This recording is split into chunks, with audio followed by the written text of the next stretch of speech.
안녕하세요. 정형외과 전문의 닥터 홍 선생입니다. 저도 그렇지만 보통 관절이나 근육이 아프시면 병원에 가기 전에 일단 집에 있는 파스를 붙이시는 경우가 많은데요. 외래에서도 진료를 하다 보면 그럼 저는 어떤 파스를 붙여야 하나요? 라는 질문을 많이 받습니다. 그래서 오늘은 어떤 파스가 나에게 잘 맞는지 그 선택하는 방법에 대해서 알려드리도록 하겠습니다. 약국에 가면 굉장히 많은 종류의 파스들이 있습니다. 하지만 이 많은 파스들 중에서도 나한테 잘 맞고 내 증상을 효과적으로 줄여줄 수 있는 파스를 고르는 것이 중요한데요. 그래서 오늘은 일반적으로 파스를 살 때 고민하는 세 가지에 대해서 알려드리도록 하겠습니다. 먼저 첫 번째로는 사용 방법에 따른 파스 고르는 법입니다. 파스는 사용하는 방법에 따라서 붙이는 타입, 뿌리는 타입, 바르는 타입 이렇게 세 가지로 나눌 수가 있는데요. 일반적으로 붙이는 파스가 옷 입기도 편하고 일상생활에 조금 더 편하기 때문에 많이 사용하게 되는데요. 파스의 성분과 관계없이 피부를 통해 약물이 흡수가 되는 것은 동일하기 때문에 어떤 것을 선택하셔도 크게 상관은 없습니다. 한 가지 고려하실 점이 있다면 바로 피부의 민감도입니다. 파스를 붙이고 나서 피부가 빨갛게 올라오거나 아니면 물집이 생기는 분들이 종종 있는데요.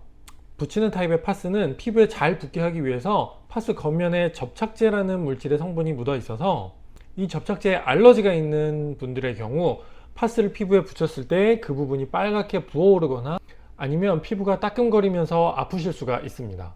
이런 분들의 경우 당연히 붙이는 파스는 좋지 않겠죠. 그래서 먹는 진통제로 바꾸거나 아니면 바르거나 뿌리는 타입의 파스를 선택하시는 것이 좋습니다. 두 번째로 약 성분의 차이에 따라 파스를 고르는 방법입니다. 시중에 보는 파스는 들어있는 성분에 따라서 크게 두 가지로 나뉩니다. 하나는 진통소염제가 들어있는 파스, 또 다른 하나는 피부에 붙였을 때 따뜻하거나 차갑게 만드는 성분인 반대 자극제가 있는 파스로 구분할 수가 있는데요. 그 중에서도 진통소염제 성분이 들어있는 파스는 그 약물 성분이 피부를 통해 흡수되면서 효과를 발생하게 되는데요. 우리가 다쳤을 때 우리 몸에서는 통증이나 염증을 일으키는 프로스타글란딘이라는 물질이 생성이 됩니다. 진통소염제 성분은 이 프로스타글란딘을 억제하는 작용이 있어서 통증을 줄여주고 염증을 가라앉혀주는 효과가 있습니다. 이런 방식 때문에 진통소염제가 함유되어 있는 파스를 붙이면 증상이 좋아지게 되는데요. 이런 파스들에 주로 사용되는 진통소염제 성분은 케토프로펜, 피록시캄, 디클로페낙 등이 있습니다. 대표적인 파스로는 케토프로펜이 들어있는 케토톱이나 케펜텍, 피록시캄 성분이 들어있는 트라스트, 디클로페낙이 들어있는 디펜, 플루비프로펜이 들어있는 조아팝 같은 것들이 있습니다.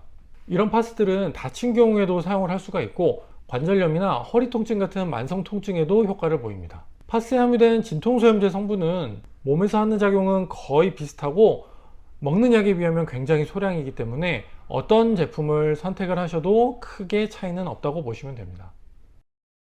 세 번째로는 쿨파스와 핫파스 그리고 한방파스에 대한 얘기인데요. 약국에 가면 파란색 포장지의 쿨파스 그리고 빨간색 포장지의 핫파스 이렇게 두 가지 종류가 나눠져 있는데요. 환자분들도 쿨파스냐 핫파스냐 어떤 거를 붙여야 되냐 굉장히 궁금해 하시는 분들이 많습니다. 쿨파스나 핫파스에 들어가는 이런 물질들을 반대 자극제라고 하는데요. 반대 자극제는 피부에 더 센 자극을 주어서 다친 부위가 오히려 덜 아프게 느끼도록 하는 일종의 위장 효과를 냅니다. 그래서 이런 반대 자극제 때문에 아픈 근육의 통증이 덜해지면 그 부위를 스트레칭을 더 해줄 수가 있고요. 반대 자극제로 인한 찜질 효과로 증상을 호전시킬 수가 있습니다. 쿨파스에는 멘톨이나 캄파 성분이 있어서 닿는 피부 부위에 시원함을 느끼게 해주고요. 핫파스에는 캡사이신이나 논일산 반일 아미드 같은 성분들이 있어서 닿는 부위에 따뜻함을 느끼게 해줍니다. 이런 쿨파스나 핫파스 또는 둘 다 작용하는 대표적인 파스로는 신신파스 RX라든지 제놀쿨 그리고 안티프라민 더블 파워 같은 것들이 있습니다. 그래서 이런 파스들은 만성 통증보다는 다친 지 1, 2주 이내에 단기간으로 사용하는 것이 제일 효과적인데요. 그래서 제가 이전에 온찜질과 냉찜질 영상에서도 말씀드렸듯이 다친 지 2, 3일 이내라면 다친 부분의 부종을 줄여주기 위해서 차가운 찜질을 하는 것이 좋은데요. 이때는 쿨파스를 붙이시는 것이 도움이 되고요. 만일 다친 지 3일이 지났다. 그런 경우에는 따뜻하게 다친 부위를 유지해 주시는 것이 좋기 때문에 핫파스를 이용하시는 걸 추천드립니다. 그리고 마지막으로 한방 파스도 많이 물어보시는데요. 한방파스는 이전에 말씀드린 파스와는 조금 성분이 다릅니다. 황백이나 치자가 들어있는 파스는 쿨파스처럼 차가운 느낌을 주게 되고요. 그래서 쿨파스처럼 다친 지 얼마 안 된 타박상에 도움을 준다고 하고요. 위령선이나 피마자 같은 성분이 들어있는 한방파스는 따뜻한 느낌을 주게 돼서 혈액순환을 개선해 주기 때문에 파스 대신해서 사용을 하실 수가 있습니다. 그래서 앞서 말씀드린 것들을 생각해 보시고 본인의 증상에 맞게 파스를 고르시는 것이 좋습니다. 오늘 영상 어떻게 재밌게 보셨나요?